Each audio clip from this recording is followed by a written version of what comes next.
Hello, this is Michael Eure, and I'd like to invite you to the Michael Eure Show, featuring student hosts and very special guests talking about a variety of interesting topics. You can find us on the Eagle Stream YouTube channel.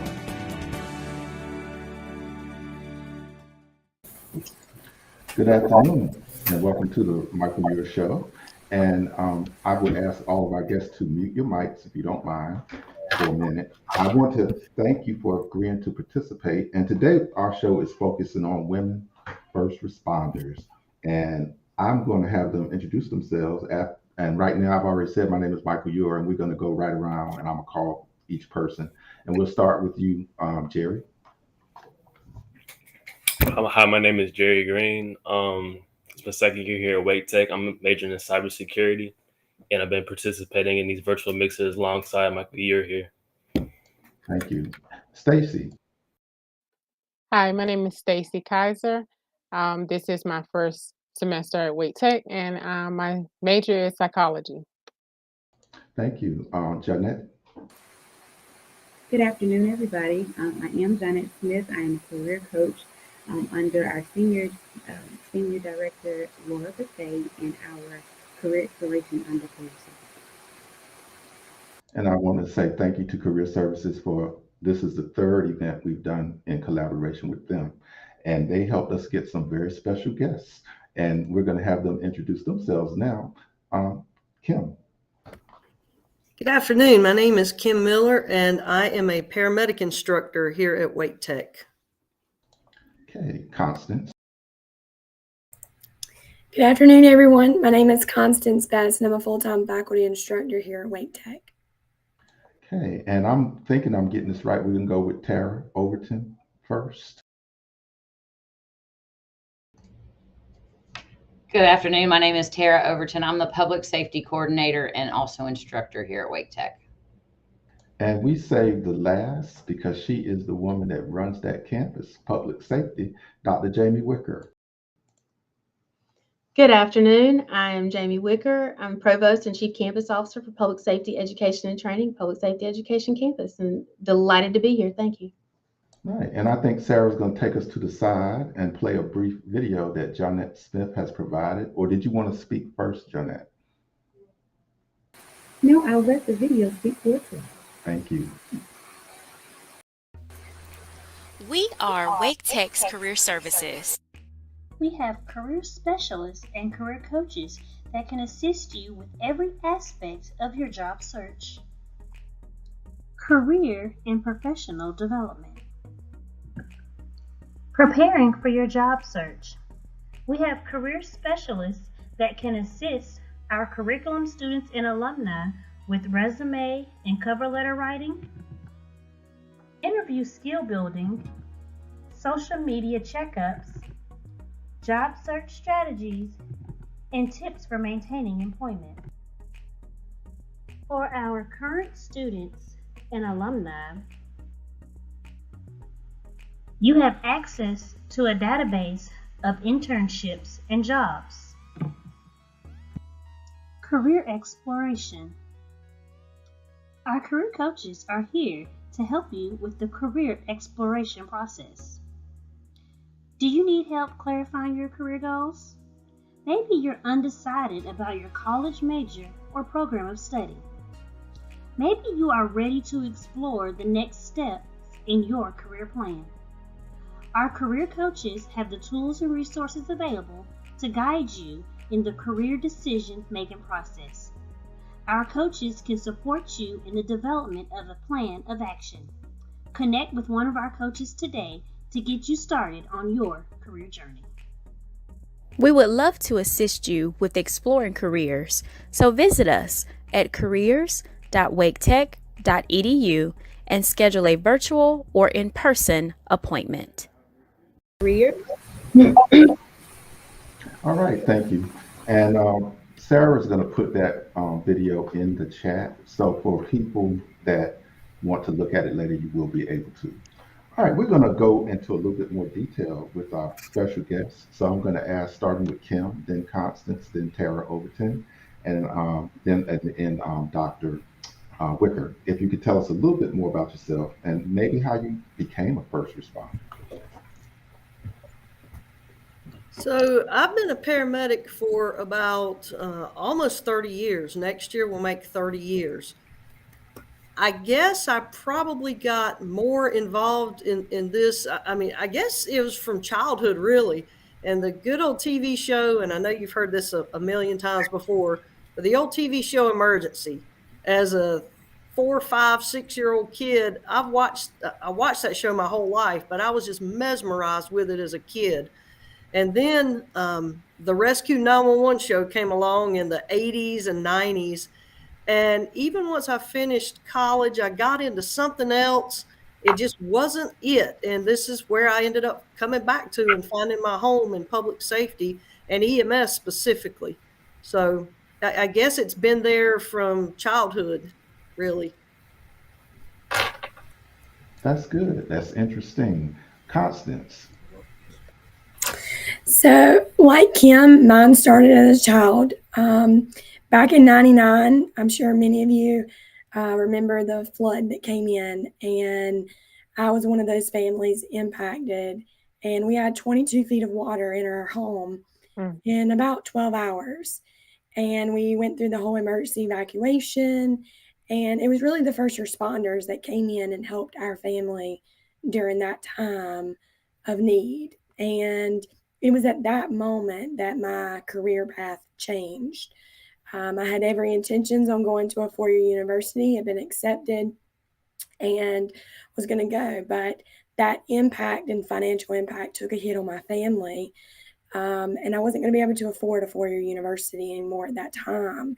So I fell in love with fire services at a very young age. At the age of 16, started riding on a fire apparatus at that time, getting fire training, and then taking my Emt class while I was still in high school. And it was at that pivotal moment at the age of 17 where my life actually changed towards public safety. And it has kind of geared everything that I have done from all of my career, stemming from just that childhood, disaster or emergency that happened to me. And so that's kind of how my path has kind of started. Thank you. Tara. So I grew up, my father was a firefighter, EMT, back in the day when it was an all volunteer EMS agency, and he used to bring the ambulance home to our house on the weekends. So if they got a call, they could respond. I knew from the time I was 14 that I wanted to be a firefighter paramedic. I actually started out in an explorer post for a fire department in the town that I grew up in. I did that until my senior year in high school. I went through the recruit academy at night, and I was going to high school during the day and to be a firefighter. And then I did 5 years crash fire rescue in the Air Force. I got my EMT while I was in the Air Force. I got out. I worked as an EMT for a local critical care transport here in Wake County. And I tried nursing school, but nursing school was a little too slow for me. So I ended up finishing my paramedic degree and started working for Wake County EMS back in 2002. Thank you. Dr. Wicker. Well, my path is a little different than our panelists. I didn't grow up around public safety. And when I went to college, I wanted to be a medical doctor. And when I started the classes, I was having so much fun in college that I was like, who wants to spend all this time in a lab? So suddenly I had to find another profession, but I didn't know what it was going to be. So my advisor, who gave me good advice, said, just take several intro classes and see what speaks to you. I was in my freshman year. And so I took several intro classes, and I loved my intro to criminal justice class. That class spoke to me. It was fun. It was something that clicked, and I just loved it. And so I knew right off the bat, this is for me. I didn't know what I was going to do, but I knew I was going to do something in that field. So I became a major for criminal justice. I got a degree in criminal justice. I came back home, and I thought, well, do I want to be a police officer? I'm not sure.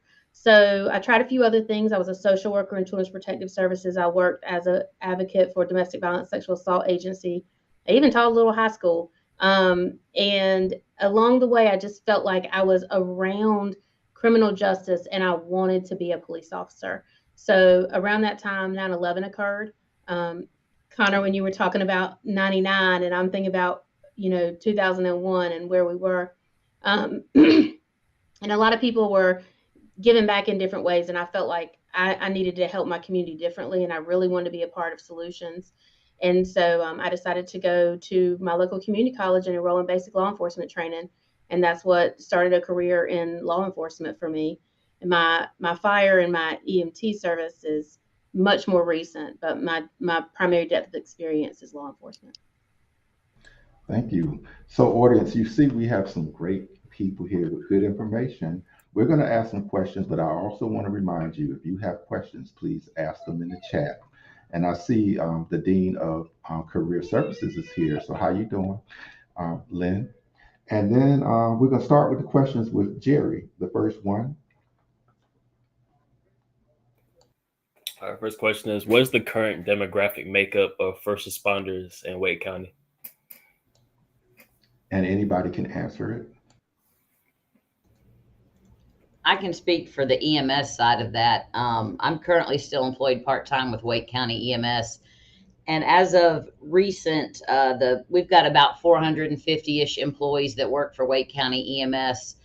Currently, about a third of those employees are female.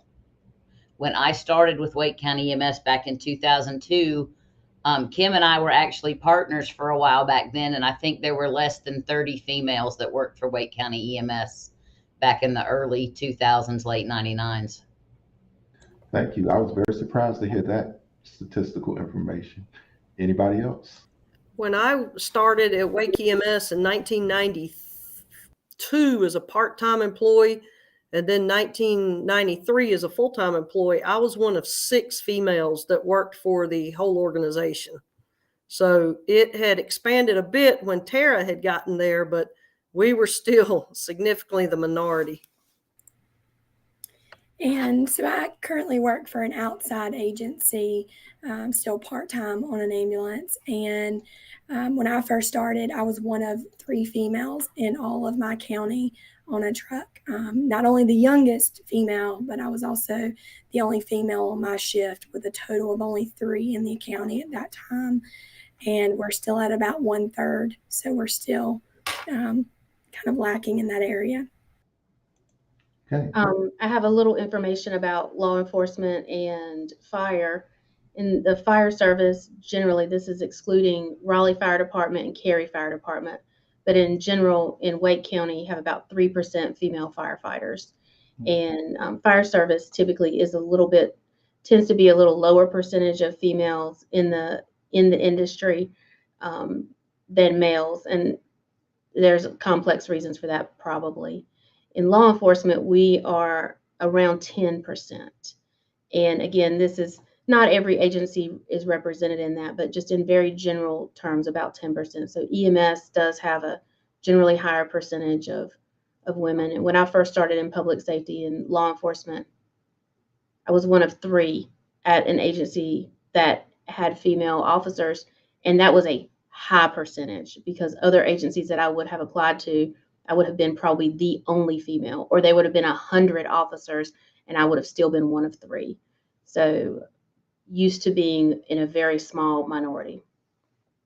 Okay, thank you. And now the next question Stacy is going to ask. And those, I appreciated all those answers. Stacy, unmute. Oh, she faded away. Let us hope that she'll come back. But Jerry, could you do the next question? All right. The next question is, what barriers and challenges have you faced being in a male-dominant industry? Anyone can answer in any order. For myself, I would say one of the largest barriers, it wasn't so much filling the role as a paramedic. As long as there was definitely a process of proving yourself. And I'm not just talking about able to do the skills medically. I'm talking about the physical skills of lifting patients. So I would say that probably I was a pretty strong female at 23 years old, because I had to lift twice as much as the men to prove that I could do it. Once you proved yourself, then they were very willing to help. I would also say that along the lines of promotion is a significant hurdle. At one time, there was one female at an agency that I previously worked at, and that was in a leadership role. And for the longest time, I bet it took a decade probably before another one got into the leadership role. They were just very hesitant about allowing females in leadership roles. Any other experiences? I have to just piggyback off what Kim just, told the group, that, proving yourself is one thing that I think we all have to go through. And it's one of those struggles where you almost have to work twice as hard or 3 times harder at your job than the average male, simply because you are a female. And you do have to always be on what I call red alert, that you always have to be on your A game, top of the list. And you're sick, you can't let them see that you're sick. You don't get to be vulnerable, and you don't get to be weak, because that's used against you in this type of field, in a male dominant field. And, personally for me, I worked on the ambulance while carrying 2 kids. I had both my children back to back. And I will tell you that the moment that I decided to expand and have a family is the moment that, even then, after years of proving myself, that vulnerability and that weakness turned right back in to a male dominant field where, I was looked at as I couldn't perform the duties of my job, which, while being pregnant, I had to even work even harder to prove that I could still do it, still lift, and everything else. And then the other aspect that I think is really challenging is patience. Sometimes patience, if you're the female and you're the female provider on the truck, sometimes they don't want to speak to you. They only want to speak to the male, even though you're the person in charge of that truck. And so sometimes that communication is a barrier for your patience as well, being a female. I would add in, from a law enforcement perspective, it's not that different. You have to prove yourself constantly. You don't get credit for anything that you come with. So, Connor, you said you have to work 2 or 3 times as hard. My mother used to say you have to work twice as hard to get half as much credit. And I think there's a lot of truth to that. It's like, it doesn't matter that you have 10 years in this field. I haven't seen you do it. So because I haven't seen you do it, I don't know that you can do it. And you don't just have to prove yourself to your hierarchy or your chain of command. You have to prove yourself to the person on your left and the person on your right. And there is this, maybe that's cultural in public safety to an extent, but it certainly exists for women. I felt like it existed in my career. It's a little different now. It's not a whole lot different, but it is a little different. I would say in the law enforcement realm, generally speaking, I had some easier experiences with the public because of the skill set that I bring to the table. I've had some situations that were easier for me than others, but I think that people, to Kim's point, when you look at leadership and you don't see representation for yourself in leadership, then your leadership looks at everyone to act or be like they are. And so if they're males and they expect you to police the way that they police and you don't, instead of saying there's room for that or there's value in that, sometimes they look at it as you didn't do it right or you did it wrong just because you got there differently. And so that can be a challenge or a struggle depending upon the culture of the agency that you're at. So agency fit is also very important, I would say. All right. And we have a couple of questions in the chat, and I think you answered one of them already. But this is Dr. Chris O'Riordan Ajah, and he is the head of the engineering department, associate of engineering at Wake Tech. So could you read that for us, Jerry? And I'm going to also be asking you to do that, Johnette. I'm just letting him do this one. Go ahead. Dr. Chris says, great panel and amazing career path stories. How close do you all work with campus police / security? Oh, can I jump in on this one? I Yes. love our campus police department. They're incredible. Shout out to Chief Penry, Sergeant Cumbo, and the whole team. We have an incredible campus police department here. and Wake Tech is incredibly fortunate. We work closely with them. We provide them resources. They provide us resources. We train together. We problem solve together. We're buddies. We look out for each other. We take care of each other. They take care of us. So I would say we work very closely together, and we're here for each other, whatever we need. All right. Thank you. And hello, Dr. Pam Little's here too. And we have another question from Dr. Chris. I don't know. All right. Johnette, you want to do that one? Absolutely, not a problem. Dr. Chris asked, what recruiting efforts are currently in place to encourage females to participate in this rewarding field? Workshops, seminars, internships? So I can tell you what the EMS department is doing. The EMS department, because we are made up with a lot of females, we are so fortunate to have as many females on our team as we do. We're out in the public. We're going to events. We are in the high schools. We have several recruiting options on the table that we've been exploring coming up. But for us, it's word of mouth. It is us being out here in the communities.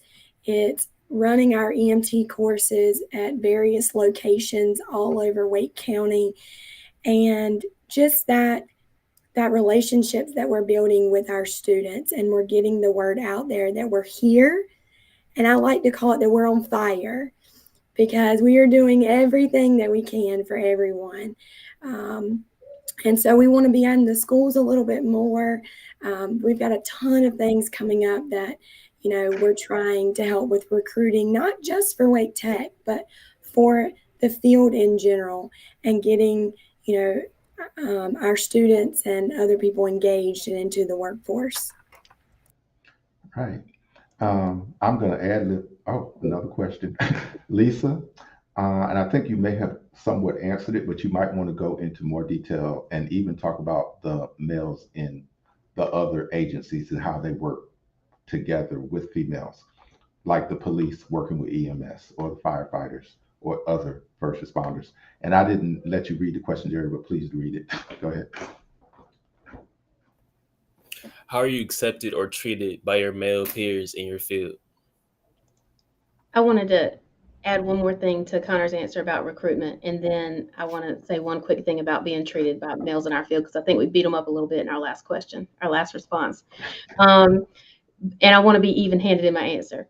But about recruitment, we also work closely with stakeholders in Wake County and in our region and across the state, because there's a staffing issue for public safety across the state. So we have stakeholders who come to us for help with problem solving and staffing, and we have a wonderful partnership. And looking at diversity, equity, inclusion, belonging, all of those are initiatives that you're seeing across public safety right now from a lot of perspectives. So we are in the role of being a force multiplier, I think, for stakeholders and for our region. And I think what you see is diversity in Wake County that maybe it doesn't exist in other places, simply because we're so fortunate to have some of the resources that we have here. So I wanted to add that about recruitment. And then I wanted to say also about how are we treated by our male colleagues. My opinion, my experience is, once people see that you're there to do the job and you're capable of doing the job, you're one of the guys. You get taken care of, you get looked after, you get the same jokes, you're not an outcast. But it's this, well,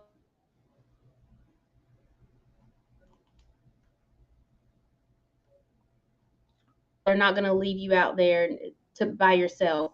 But once they realize, in my experience, that you're there to do your job, and you're not there to just wear a t-shirt and get a paycheck, you're not just there to sit in the office, you get that respect and you get everything that comes along with it, and you get treated exceptionally well. I love this career field and have been treated very well and with a lot of respect.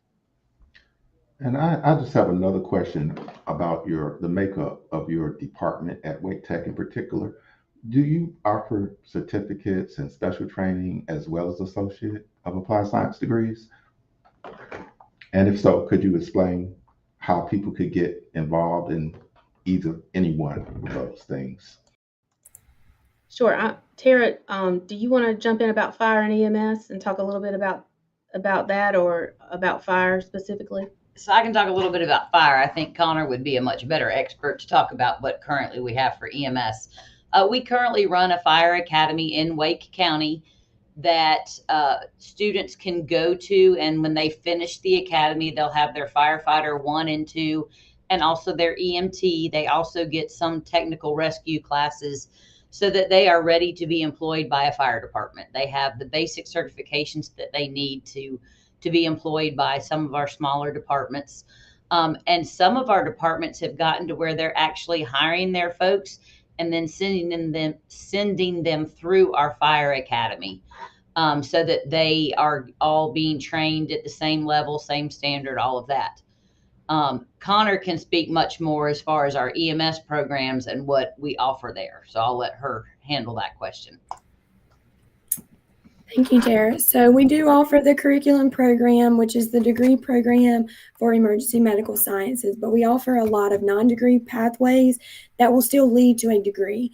So on our continuing education side, or what we more like to call our workforce continuing education, is we offer several EMT classes. We tend to offer about 6 every semester, and that's need-based, and we offer them all over Wake County. So we found a need that sometimes people, our students are using transportation, or it's not feasible for them to drive all the way to the campus that we're hosting an EMT class. So we've recently ventured out and started offering them all over Wake County, and we try to alternate which part of the county that we offer them at strategically. So that way we make ourselves available to all of our students and all of our stakeholders here in Wake County. We also offer variances schedules. We offer online, hybrid, blended. We offer weekend. We offer nights. We are so flexible when it comes to our schedules because we know our students need that. We also offer AEMT. So once our students finish EMT, they can take AEMT with us, which is essentially advanced EMT credential, which means you're able to do a little bit more. You get to practice a little bit more. I like to say you get to have fun a little bit more. That's a class that Miss Kim teaches for us. She'll vouch that it's pretty fun. She'll get out there and play basketball with our students. And then we offer an AEMT to paramedic program. And this allows our students to then work their way up while working in the workforce, earning a paycheck. What I like to call, and why Johnette is here, the earn while you learn degree. So that way you guys can earn a paycheck and you can get paid and get your education all at the same time. And then lastly, we offer that route to bridge you from paramedic to a degree. So you can come in and take 4 classes, sometimes less, sometimes more, depending on what other classes you've had. And we'll give you a degree in emergency medical science through our bridge program. So we have really created this culture and this environment to streamline different pathways to really reach into our community and pull students that this may not have been possible to before. Y'all have some brilliant answers. I love it. And I'm going to ask some more questions, but right now, let's see if we can get Laura Bethea, because she has one. You want to read that, Johnette, since that's somebody you know? Jerry knows it too. Laura Bethea says, what practical advice would you offer to a female student interested in your career field or a brand new graduate heading into your field of work? That's part 1. Part 2, what should be considered or avoided?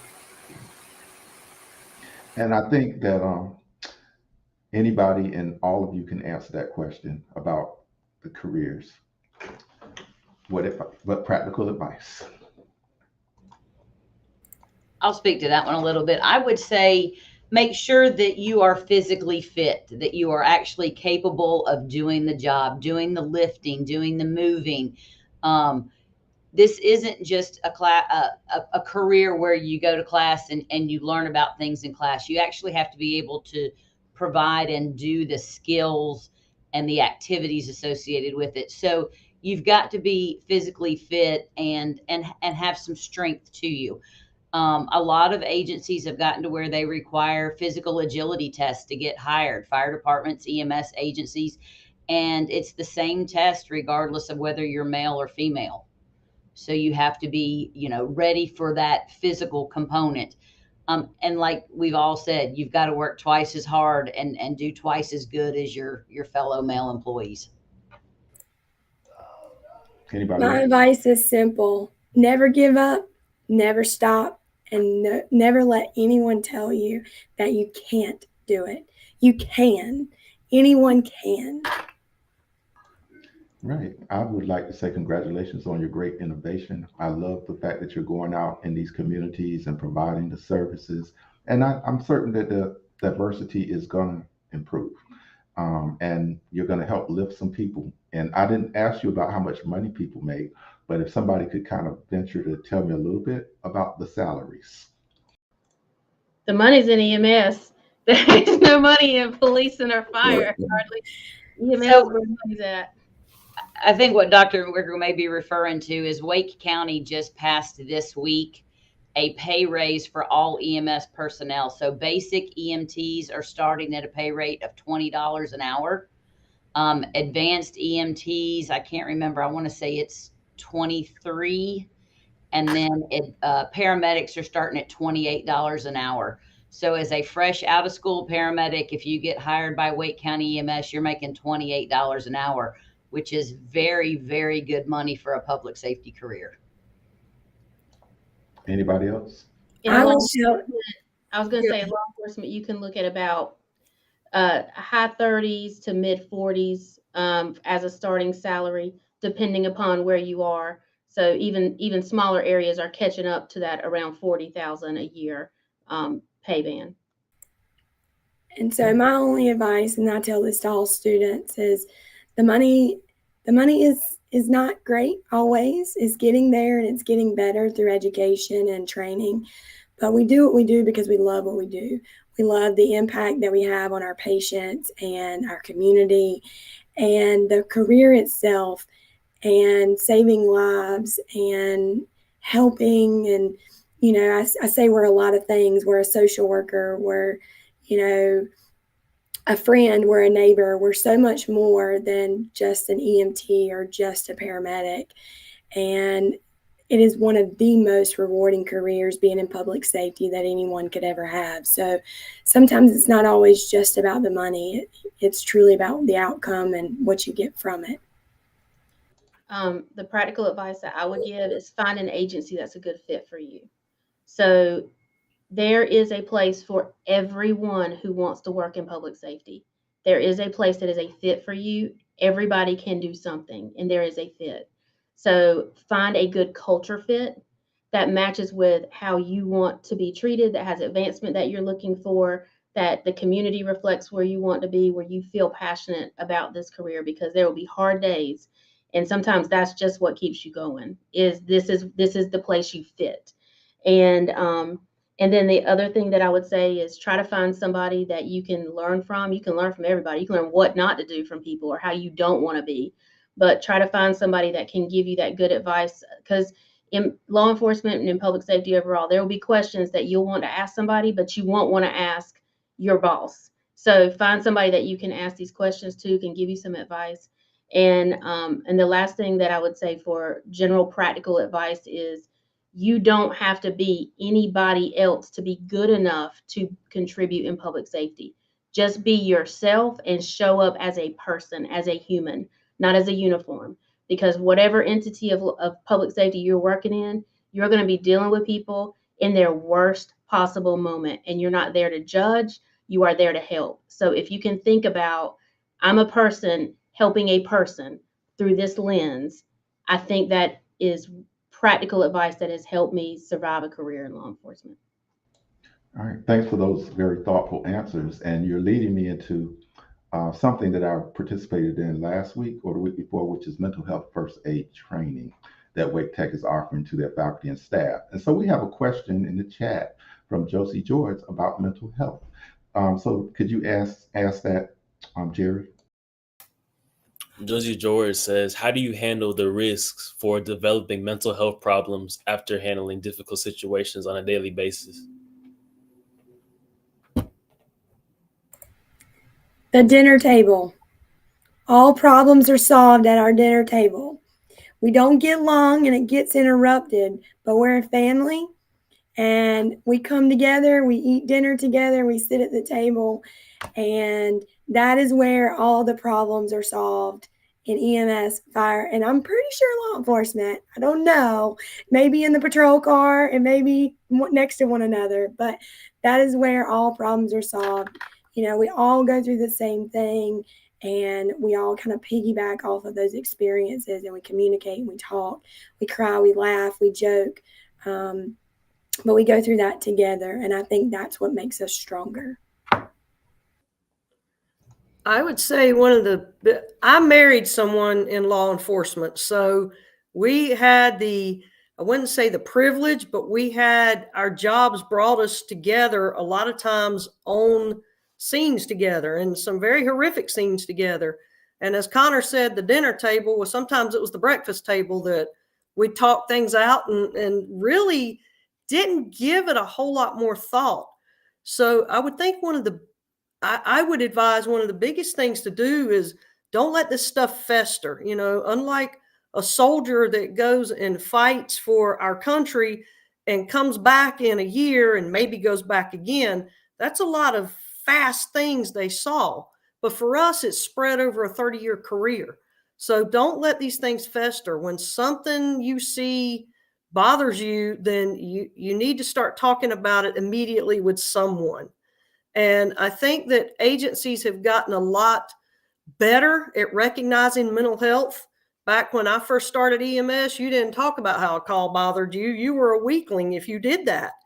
But now a lot of agencies, and I've only worked for a few, but I think that they're all getting better at recognizing, you know what, maybe we do need to offer our employees somewhere to go to talk about these things. And then just do things you enjoy when you're off work. You've got to have an outlet. You can't work all the time. We're going to try to do a couple of comments as we could, and then we're going to ask a few more questions. And we had Sarah in the background putting the comments out there. So this is Garla Glover Smith. Jerry? Garla says these are excellent starting wages offered by our county. All right. Monica, and I always get her name wrong, but I know exactly who she is. Is it Jipper Ling? Go ahead, Jerry. I'm just letting Jerry go ahead and read these questions. It's Gimperline, Monica Gimperline. Gimperline? Okay. Did it go away? Oh my God. All right, Laura Bethea again. Self-care is very important. And I hope we can bring Monica back up because we didn't get to read hers. Okay, Jerry? She says, wonderful advice. Thank you all for sharing their honest, practical information. Thank you, Monica. All right. So now we have another question, and I don't want to make it seem like I'm working Jerry to death, but if you could read the next question that we have developed for this group. What future changes would you like to see with EMS or other related professions? Anybody? I know for me, some of the changes that I want to see is I want to see more pathways, more opportunities, higher pay. We're seeing that now in our own county, and I will tell you, Wake County is leading the way in the pay across the state now since this new pay increase. And I would just like for the word to get out there, open up advancement opportunities and open up mentor opportunities. And Wake County EMS is a cadet program that Tara was speaking about with everyone earlier, and having opportunities for our younger students to see what all EMS is about and what we have to offer. And then because we're in education, you know, we want to look at advancement opportunities. We want to look at that, our different agreements between four-year universities and being able to align our degrees, you know, across multiple different universities and, you know, really expanding our career. And, you know, while I'll say, yes, I want more women in our field, I do definitely want more women in our field, but I want more people in general. It doesn't necessarily have to be women. You know, we're suffering a shortage right now, and, you know, we need first responders in our area in all fields. So that's what I hope leads for our future. I'd like to see a change in our response styles generally. I think that we tend to respond and police the way we have for years and years and years. And I'd really like to see police, fire, EMS, public safety in general move forward in our response styles. And that's not the things that I would like to see changed aren't necessarily in a vacuum to change. They're complex, multifaceted, and difficult. But I would love to see more of a multidisciplinary team approach to calls at times when that's safe to do so. I also think that when we look at recruitment, we look at women in first responder roles, everything that my fellow panelists have said, I agree with. However, I think the industry needs to determine, you know, we talk about how do we respond to the community? The community has to decide what they want us to do. But similar, we have to decide what we want us to do. So when you want more women in law enforcement, for example, you want more women in the fire service, your shift is 24 hours a day. You work 24 hours. And that's hard for somebody who has a family or has kids or a single mom or somebody who's trying to go to school. It can be tough when you're having to balance priorities. So if you're brand new and you're 18 and you don't have a family or you don't have any other priorities, and then that you can dedicate that time to it. But when you start looking at, I got kids, I got to get on and off the bus, or any other thing you have to do, these shifts become difficult. And I think that as a profession, I would like to see us be more creative in problem solving towards how can we make these professions more open for different groups of people that we're having trouble recruiting. It's not necessarily that people aren't interested. It's some things we can look at to do differently as a profession. All right. I think that was probably the best answer I've heard in quite some while about this particular issue. I'm going to try to ask Johnette if she can kind of tell us about career services, because I'm always sending students there because they don't always pick the right major. And Wake Tech has so many ways to enter and exit. And I really like that about Dr. Rawls is he respects all of the students, no matter what they're trying to do. And so tell us some of the things you can do to help them. And I know that you're doing right now, Johnette. I know I put you on the spot, but can you do that real quick? It's okay. I was kind of expecting it, but it's okay. It's okay. So just to give just this little blurb, just again to kind of reiterate what we do, especially in career exploration, we enable students to gain insight into potential careers. Students learn what skills are necessary for a particular career, the education that is required for that. We also help them to look into the profession or being a part of what that will look like for them. There are tools that we use to help them to decide what their best fit will be. There are tools that we go over, as you seen in that little clip, that will help them to assess what the best fit will be for them. With this information, imagine themselves in the career that will suit, and then we encourage them to develop and work towards those career goals.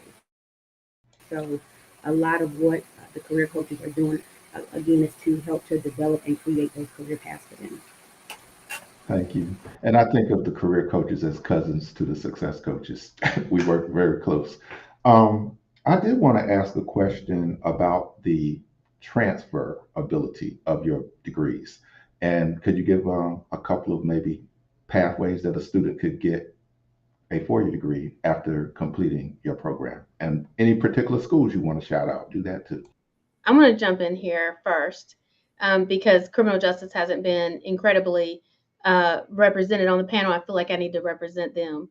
So we have articulation agreements beyond our AAS for criminal justice technology. We are expanding articulation agreements. We have several that are in progress right now for all of our curriculum areas. We have some that connect even up to graduate degrees.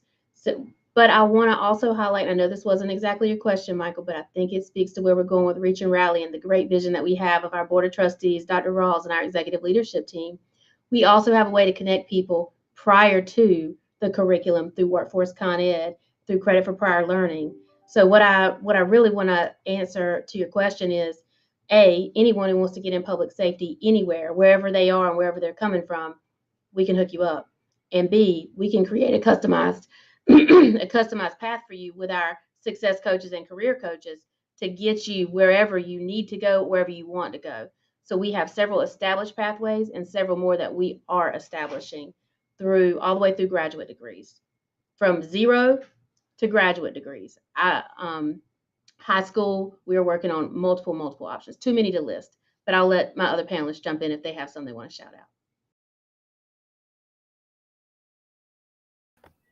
I was fortunate, excuse me, I was fortunate enough to be able to transfer. I'm also a graduate of Wake Tech. I graduated back in the early 90s. I was able to transfer my associate's degree to Western Carolina University and get my bachelor's degree from Western Carolina. And I went the emergency management route rather than the EMS route. But I know a lot of people who have gone the emergency medical care, I think is what the degree is at Western Carolina. I also then was able to transition over and get my master's degree in emergency management also. So Wake Tech was an excellent launching pad for that career path or that education pathway. And just to piggyback off that, I think no matter what pathway you choose here at Wake Tech, there's a ton of transfer opportunities for you. And what I like to advise students when they come in is, you're not just stuck in this one field. You're not just stuck in fire, EMS, law enforcement. We want you to branch out and look at other avenues and, make yourself more employable and, get experience in other areas. And what I like to say, make yourself well-rounded. And they can go into business administration, healthcare administration, public safety. We see a variance of different pathways that come out just from starting in the mere foundation from the community college. And we try to make them aware, the sky's the limit. Let's start this and use it as a stepping stone, and let's venture out into the opportunities that we have available for you. Y'all are reaching and rallying. We really are excited about the opportunities to share with the community, and we will certainly support whatever way we can. And we're down to like our last 2 minutes. So we're going to kind of let everybody do some closing statements and tell us whatever you want to say that we may not have covered.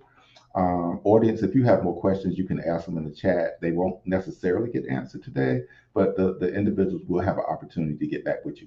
So we'll start with Jerry. And if I may really quickly, Michael, if in your closing statement, just if you could express the most rewarding part about your job, as they just express that as well, so we can hear it. Okay. Well, I'll do that real quick right now.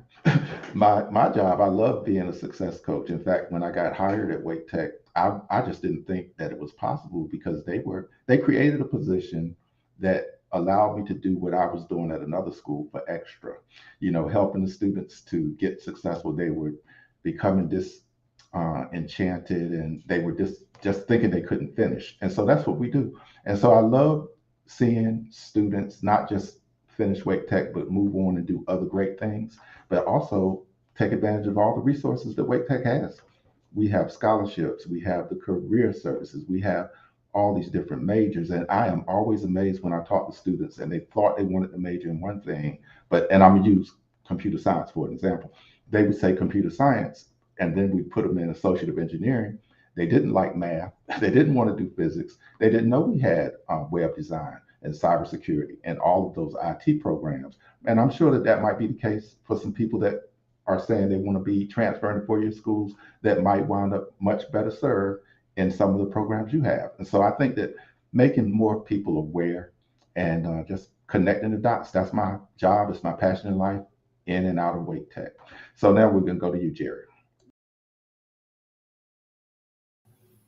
My closing statement's not going to be that long. I know me personally, I'm majoring in cybersecurity, and I don't really have anybody close to me who's in like the first responder field. So being able to learn more and hear more about what everybody goes through in that field is really interesting to me.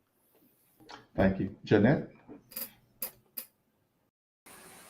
So again, as a career coach, first of all, thank you so much for this wonderful show. I can't express how much this team coming together and being a part of the show has meant to you. Career services, of course, to just across the college has meant a lot to us.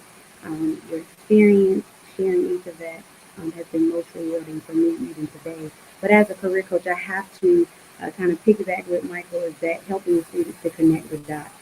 I actually smile from ear to ear when I see a student actually realizing what they want to do.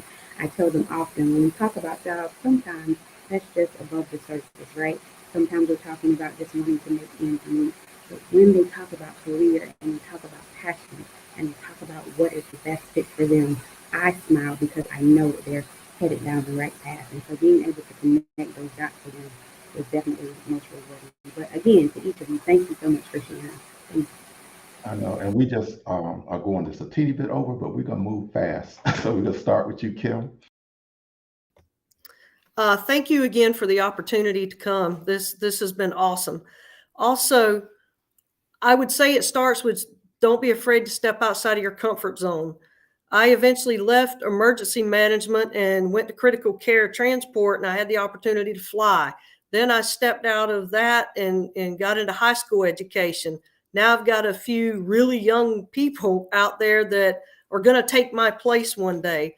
Then I've had the opportunity to teach at Wake Tech, and that's been awesome as well. And I would say it's all step outside of your comfort zone.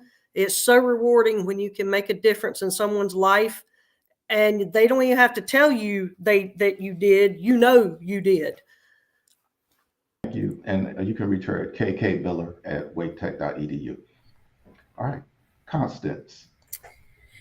Again, thank you guys for having us here today. And for me, the most rewarding part of what I do is working alongside my students. It is no greater reward than to train these students within our programs and then to see them and actually get to work as a partner with them on the truck. And it's like raising a baby from the very beginning. To watch them grow and what they transform into is amazing. And to know that you helped impact not only their career, but their life, that is the most rewarding part of what I do. And to know that one day I'm going to need EMS and I'm going to need public safety, and to know the quality that we are putting out into this field is what I'm very passionate about, because one day I'm going to need them, and I want them to be professional. I want them to be on their A game, and I want them to look at me and say, oh my gosh, she trained me. So that is what is rewarding for me. All right. You can reach her at clbest@waketech.edu. That's Constance Best.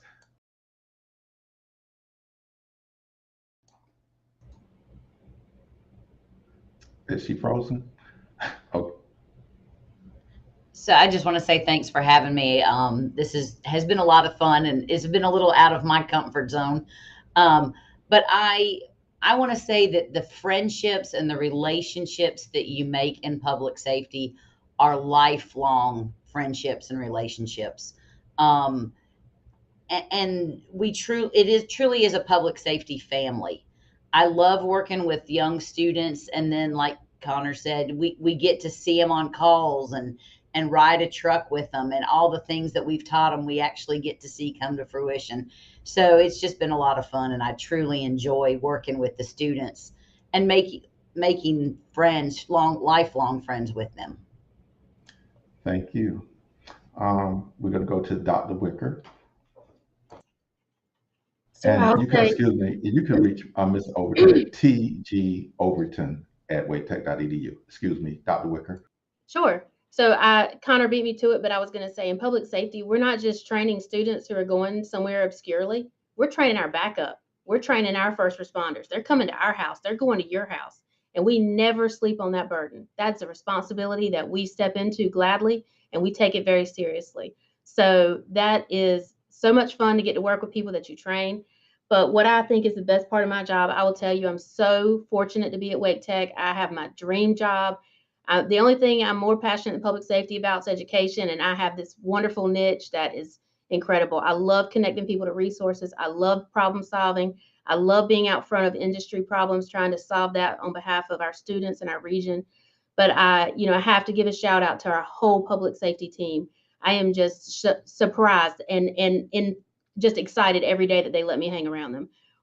We have an incredible team, not just the ladies on this panel, but our entire team, our support staff, our men, everybody on our team is a subject matter expert and does incredible things behind the scenes every day and has extensive careers in law enforcement and public safety in general. So just know that we're here to help and support our students and our county and you guys. And it's just incredibly rewarding in public safety to know that you're not just saying the community needs, you are saying, I'll do it. That's rewarding. All right, thank you. And that's Dr. Jamie Wicker, JF Wicker at waketech.edu. We've completely run out of time, so y'all just have to wave goodbye. And this will be available on YouTube for the audience, and you can review it. Thank you so very much, and we'll see you next time on the Michael Eure Show.